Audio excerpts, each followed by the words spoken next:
Imagine you're trapped under this crushing, just seemingly insurmountable mountain of credit card debt. Oh man, yeah, the worst feeling. Right. Like after years of avoiding the letters and the phone calls, you finally wake up one morning and you decide, that's it, I am going to get my financial life together. The big resolution. Exactly. You make this firm, resolute decision to pay it all off. But the very microsecond you make that vow, every single creditor you have ever owed money to suddenly kicks down your front door demanding their full payment, all at once. This is an absolute nightmare scenario. Totally. But according to the philosopher Alan Watts, that terrifying scenario is exactly what happens the moment you decide you're going to become a better person. Welcome to the Deep Dive, by the way, to you, the learner listening out there. It's such a profound irony because it challenges this fundamental equation we're all taught from childhood, right? That effort equals results. Right, like work hard, get the prize. Yeah, exactly. We assume that if we want to improve our lives or break a bad habit or, reach some higher state of being, we have to brace ourselves for battle. Like we're getting ready to push a massive boulder up a steep hill through just sheer willpower. Just grinding it out. Yeah. But the sources we're looking at today map out this psychological landscape where that kind of brute force effort is actually the very mechanism keeping you trapped. Which is just the ultimate paradox of getting in your own way. And for you out there who, loves a good paradigm shift, our mission today is to unravel this fascinating lecture from Alan Watts. He essentially promises a shortcut to spiritual liberation. A very controversial shortcut, I might add. Oh, totally. And to get us there, Watts just deconstructs absolutely everything we think we know about the mechanics of karma, the flow of time, and, well, the violence we inflict on ourselves when we try to force self-improvement. Yeah, and to really understand the brilliance of this shortcut, we first have to understand the specific trap Watts is describing. And that begins with the traditional Indian concept of karma. Right, which we casually throw around all the time. We do. In modern casual conversation, we just use karma as a synonym for cosmic justice. What goes around comes around. Yeah, something cuts you off in traffic and gets a flat tire, and you're like, boom, karma. Exactly. But in popular Indian belief, at least as Watts frames it here, karma is much more rigid than that. It translates literally to action or doing, and it functions as this built-in moral law of retribution. Like every single action you take, good or bad, generates a consequence. So it basically functions as an energy ledger. Yes, a ledger is a perfect way to look at it. You act, you generate karmic energy, and that energy is stored up as a debt that you inevitably have to work out. You inherit the consequences of your actions. And as long as you carry a balance on that karmic ledger, you are stuck in samsara. Right, the endless grinding wheel of reincarnation and suffering. Right, so logically, the traditional sage looks at this system and says, okay, I need to stop generating new debt, which leads to this practice called nishkama karma. Which means, essentially, action without passion or action without attachment. Okay, so how does that actually work in practice? Well, the traditional method for escaping the wheel involves acting in the world but completely renouncing the fruits of those actions. Oh, I see. So you do your job, but you renounce the desire for the paycheck or the prestige. You help a neighbor, but you renounce the desire for their gratitude. So you're starving the ledger. Exactly. By entirely detaching from the outcome, you stop generating future karma, slowly starving that ledger until you can finally get off the wheel. But this brings us back to that massive credit card debt analogy from the start. Yeah. Because if karma functions as a cosmic debt, we face a colossal logistical problem when we try to pay it off. Oh, yeah. A catastrophic flaw in the plan. Right. The source material points out that trying to suddenly clear your karmic ledger through serious spiritual effort is basically a trap. It's the paradox of intention kicking in. Watts points out that the moment you make a deeply serious decision to get out of the chain of karma, let's say you take a strict vow of silence, or you begin studying yoga really intensely. Or you swear to just be a perfectly altruistic person. Yeah, exactly. The moment you do that, you introduce this sudden hurry into your cosmic timeline. Like you're rushing the system. Right, because if you're just coasting through life, generating and paying off small amounts of karma like an average person, your creditors aren't in any rush. But the second you actively announce that you're embarking on this serious spiritual path, the universe responds to that acceleration. The creditors kick down the door. They absolutely do. The debt rushes to be zeroed out. The text notes that people who suddenly dedicate themselves to this path often face like unexpected severe catastrophes. Wait, really? Like what? They might get violently sick or face sudden financial ruin or experience just a cascade of personal tragedies. Uh-huh. By trying to rush the process of clearing the ledger, they basically call all their past actions down upon themselves at once. Which is an incredibly discouraging reality for anyone trying to better themselves. Like, you try to be a saint and your life just completely falls apart. Yeah, it's brutal. And the lecture uses this brilliant Christian parallel for this that feels so universally relatable, no matter what your background is. It revolves around the danger of turning over a new leaf and the absolute necessity of keeping your plans hidden from the devil. The psychology behind this devil metaphor is honestly terrifyingly effective. Watts synthesizes this with the classic New Year's resolution. Oh, the ultimate failed promise. Exactly. So imagine a person who realizes they are drinking entirely too much. They wake up on January 1st and make this grand, sweeping declaration. They say, I am going to stop drinking for the entire coming year. They've announced their intention. Right. And the devil immediately hears that announcement. He takes note of the grand plan. But he doesn't use magic to stop them. No, he doesn't need supernatural forces at all. He simply confronts human psychology with the sheer, unbearable weight of time. He forces this person to look at the overwhelming prospect of 365 consecutive drinkless days. He piles the entire mountain of future effort onto a single moment. And the human brain simply cannot process that level of sustained deprivation. It's just too heavy. Way too heavy. So overwhelmed by the mountain, the person barely makes it, 3 days before their willpower cracks? And then the compromising begins. The classic negotiation. Right. They negotiate with the devil. They say, okay, the whole year is too much. But just for today, I won't drink. Maybe tomorrow I will. Yeah, they hide their long-term intention, operating only in the immediate present to basically sneak past their own mental resistance. Sneaking past the resistance is a cool trick. But the Source pushes this concept much further, right? Like, the ultimate defense is not just hiding your intention from the devil, but hiding it from yourself. Yes. It echoes that old maxim about not letting your left hand know what your right hand is doing. But to actually achieve that requires a radical shift in how we approach action itself. But wait, if any premeditated effort instantly alerts the universe or the devil or karma, then we're stuck in an impossible paradox. How can we possibly defeat an enemy that perfectly anticipates our every premeditated move? It sounds impossible. It does. And to illustrate just how impossible it sounds, the Source brings up an incredible metaphor by the German writer von Kleist concerning a man in a boxing match with a bear. I love this metaphor. This bear represents the ultimate, unbeatable opponent because it can literally read human intentions. Or like mind reader. Exactly. The bear anticipates every single planned move in advance. If the man even thinks about throwing a right hook, the neural pathway of that intention telegraphs the move, and the bear is already in position to block it. So the bear is operating way faster than the man's physical reflexes because the bear is reading the thought of the action. Precisely. So the only possible way to land a hit on this bear is to strike without having first intended to do so. Intention and action must be perfectly, flawlessly simultaneous. Yes. If there is even a microsecond of I am going to hit the bear blocks. If there's a microsecond of I am going to stop drinking, the devil defeats you, I am going to clear my karma, and the universe just crushes you with debt. The challenge of simultaneous intention and action is the core problem of the spiritual life, and solving it brings us to the Taoist shortcut. Okay, here we go.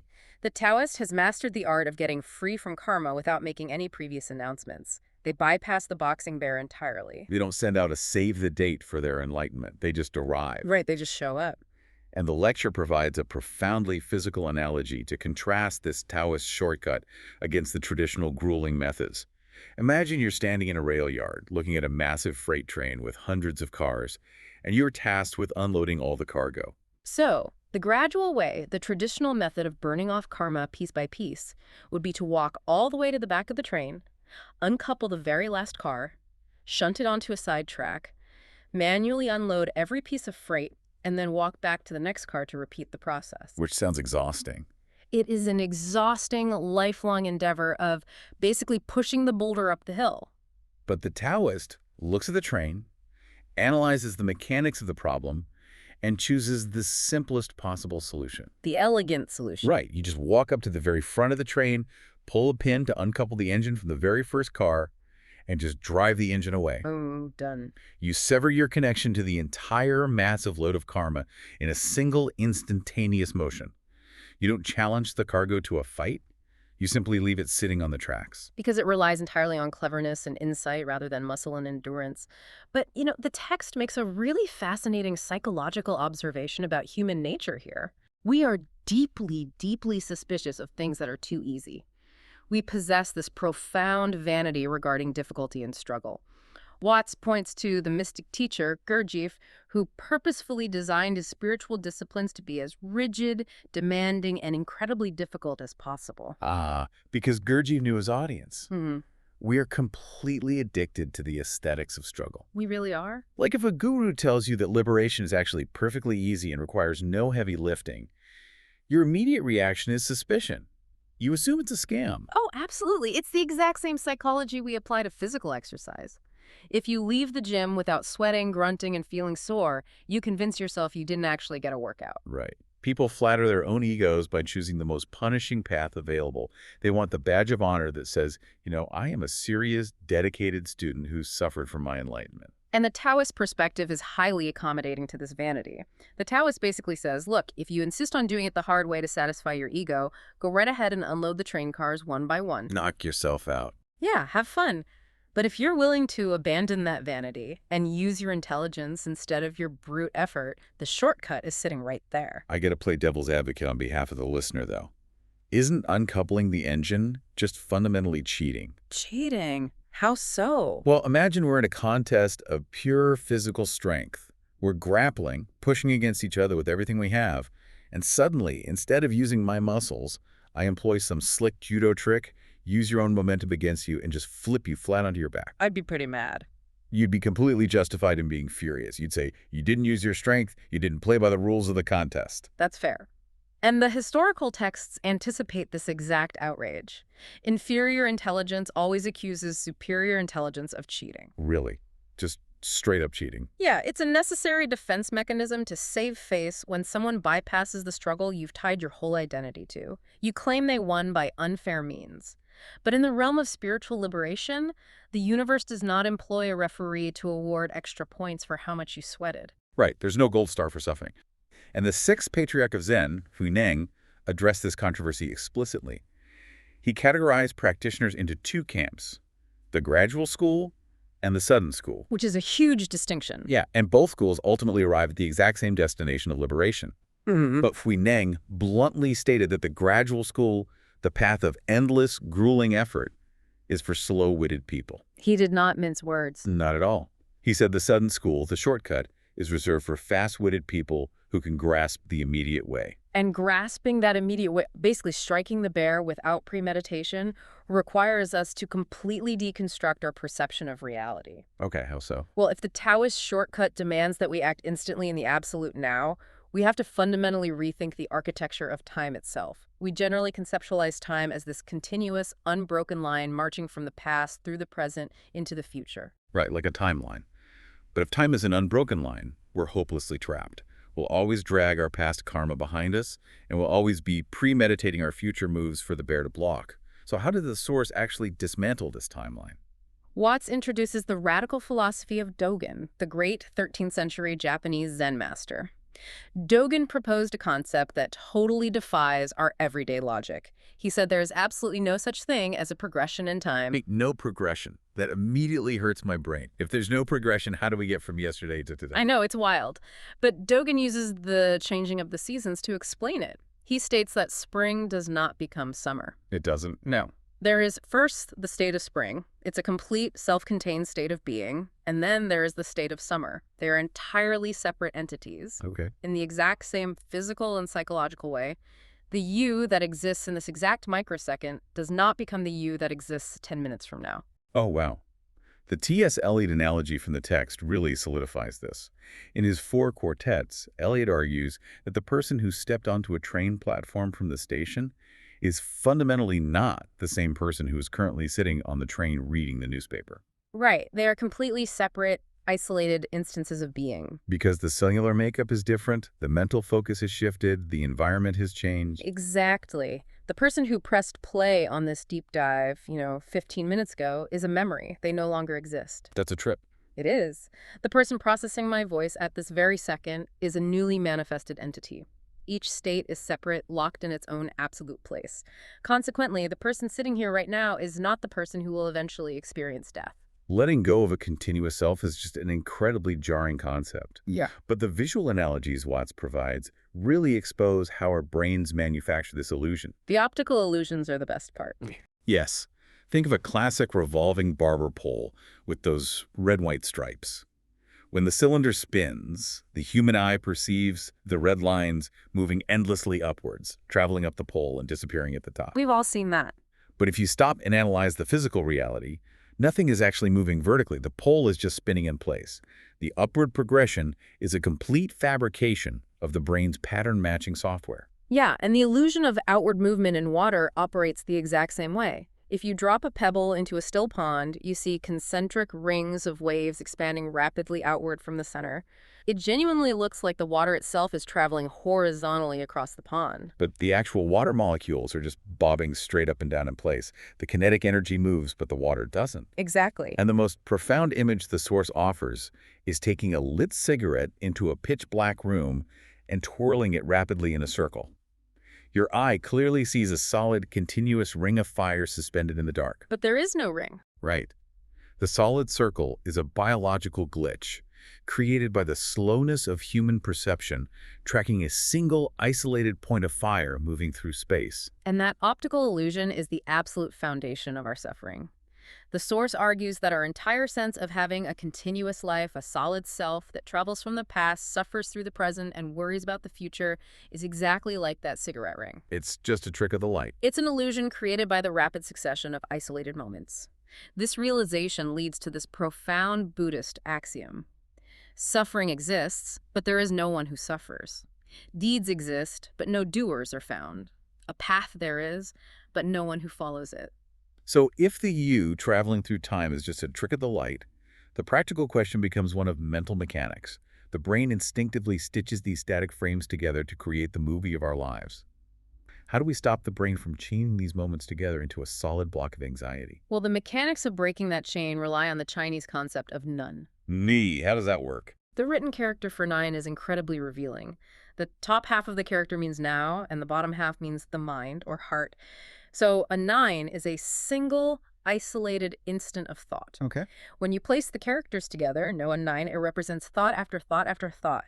This is the phenomenon we call the stream of consciousness. Ah, okay. The Zen master Joshu was once asked to describe the mind of a child, which in this context represents the enlightened, unblocked mind, and Joshu replied, "A ball in a mountain stream." I love that image. A physical ball caught in a rapidly flowing mountain stream never stops to analyze its path. Yeah. It never hesitates or clings to the rocks.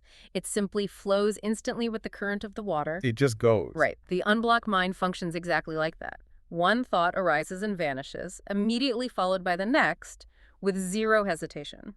The source compares this unblocked state to clapping your hands. The sound issues the very millisecond the palms connect. Or striking a piece of flint. The spark appears without the slightest delay. But the mental block, that solid ring of fire, only occurs when we start dragging our baggage into that stream. A thought arises in the present, but instead of letting it pass, we immediately link it to a past memory, dragging our historical regrets into the now. Yeah, we hold on to it. Or we use the present thought to resist the future, projecting anxiety forward and saying, "Oh, I don't want this outcome to happen." And the friction of that dragging is the literal definition of generating karma. When you stop pulling the past forward and start pushing the future away, you pull a pin on the train car.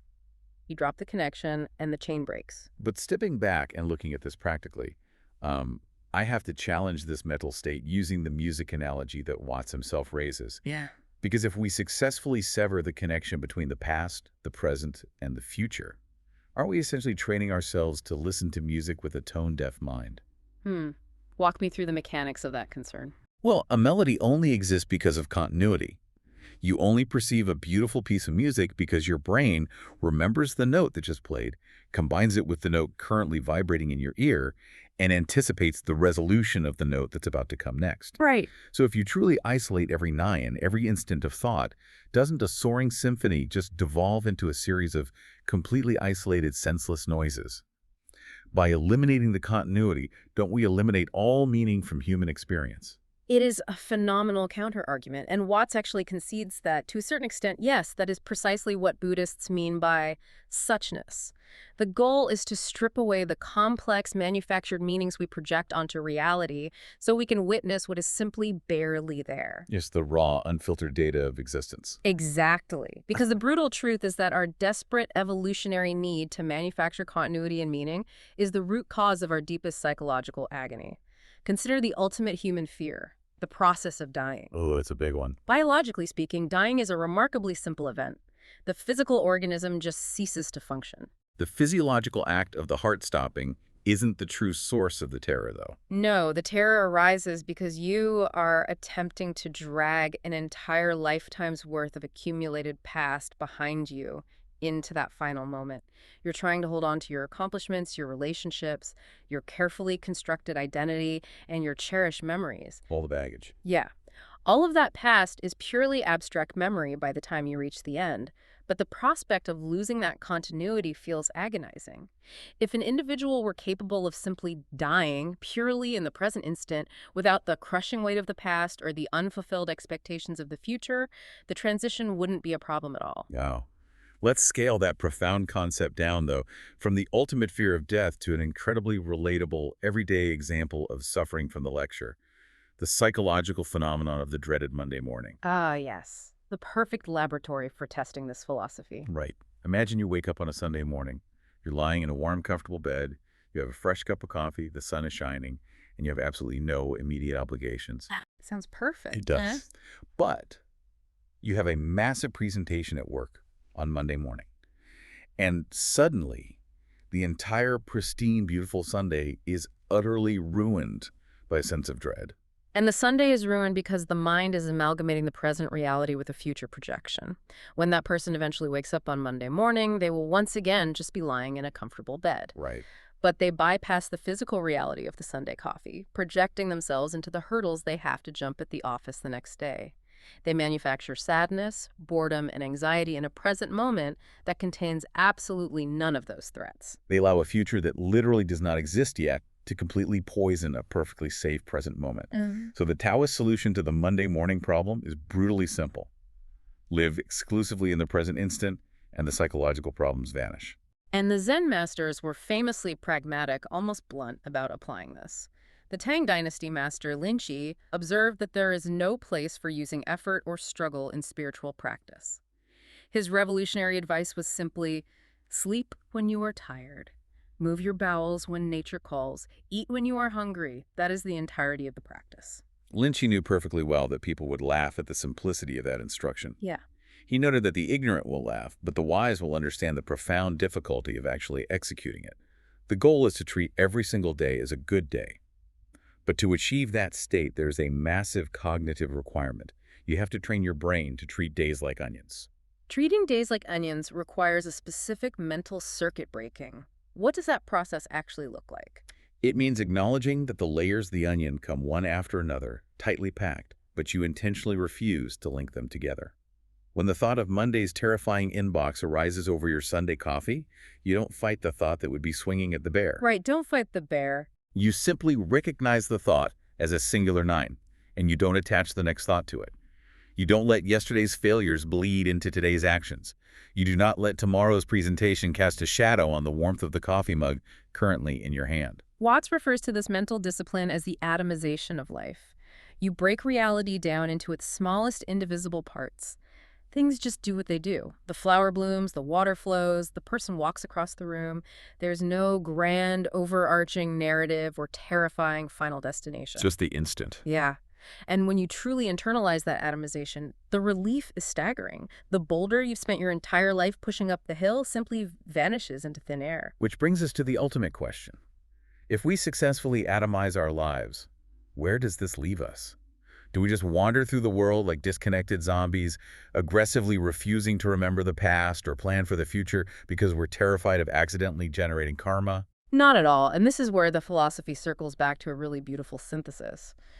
Once you start compulsively linking the onion layers together out of fear, once you are firmly established in the pure, unfiltered suchness of the present moment, and you fully realize that the continuous you is just an optical illusion, a magical shift occurs. Because you know the solid ring of fire is just a trick of the spinning cigarette, you can actually start enjoying the trick. You can start playing with the connections again. Precisely. The illusion no longer haunts you because it no longer possesses any power over you. You recognize that there isn't some eternal, exhausted you running on a treadmill from the moment of birth to the moment of death. Right. And from that place of profound freedom, you can engage in anticipating the future or reminiscing about the past, not out of anxiety, but purely for the joy of the game. It perfectly mirrors the famous Zen progression regarding how we perceive reality. To the naive person who has never questioned anything, mountains are simply mountains and waters are waters. You take the heavy, continuous burden of the world entirely at face value. Then you enter the intermediate stage. You begin studying time, karma, and the illusion of the self. Suddenly, mountains are no longer mountains. They dissolve into isolated point instants. The structure of reality is broken down into atoms. But the journey doesn't end in that sterile disconnection. To the fully perfected student, having completely seen through the illusion and uncoupled the train, mountains are again mountains. You return to the everyday world of jobs and relationships, but you are finally free from the crushing weight of it. You stop trying to strategically outmaneuver the bear, and you simply exist in the space where the bear strikes. We've spent this deep dive exploring how to uncouple from the train of karma and the illusion of a continuous self. But as we leave you today, consider how this ancient philosophy collides with our modern reality. We live in an era where society actively sources a continuous self upon us through our digital footprints. The internet acts as an immortal ledger, recording every awkward phase, every mistake, and every past iteration of who you used to be, refusing to let you uncouple the engine from those old boxcars. If the self from 10 years ago is truly a biological and psychological phantom, how does the modern Taoist survive in a digital world that demands you answer for a ghost? Yeah, how do you stop spinning the cigarette when the algorithm demands a continuous ring of fire? Something to mull over. Until next time.